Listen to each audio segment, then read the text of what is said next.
young professionals.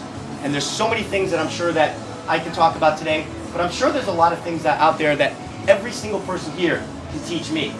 I'm not an expert in everything by any stretch. I'm not an expert in a lot of things. But one of the things I know is I know my weaknesses, I know my limitations, and I know when to call in reserves and call in the troops to kind of help work with me. So I'm not going to talk too much today about the techniques. I'll talk a little bit about it, but I want you guys to really keep in mind, you know yourself, you know the brand you want to build, and you know how to get there. If you don't, think about it. Think hard about it. Write it down. Get it on paper. Get it out somehow. Figure out the roadmap to position yourself how you want others to see you on a regular basis. Always, always, always keep that in mind. So let's talk a little bit about the different techniques that that are out there right now. You've obviously got your social media. You've got things like Twitter and Facebook and all kinds of MySpace and all kinds of other social media activities.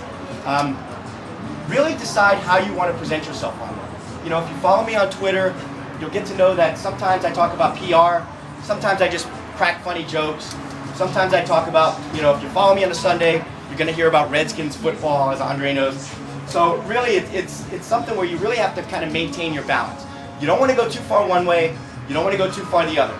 And the last thing in the world I want for you guys to think of me is as only the biggest Redskins fan in the world, which I am, but that's not all I am. So I have to really make an effort to take every other day of the week and not talk about Redskins football, and not talk about some of my personal passions, talk about some of my professional passions.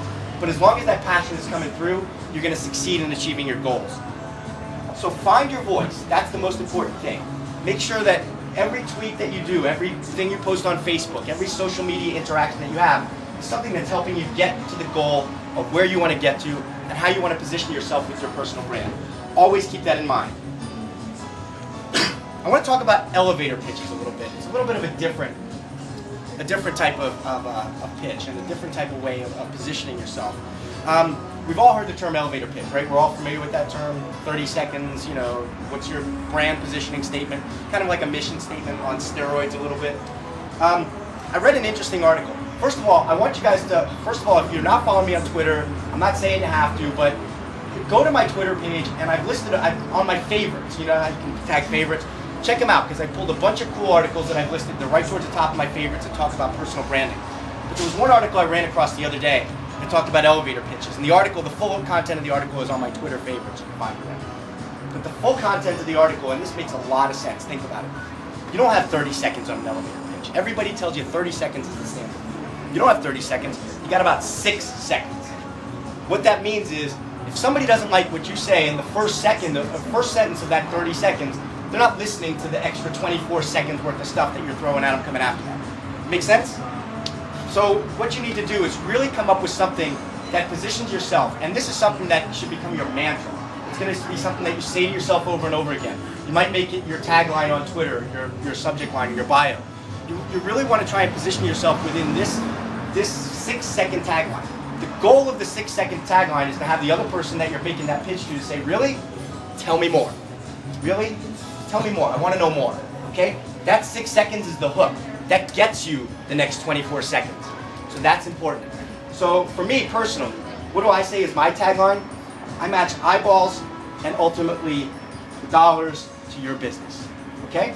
I match eyeballs and ultimately dollars to your business. So what that means is basically I take people's businesses.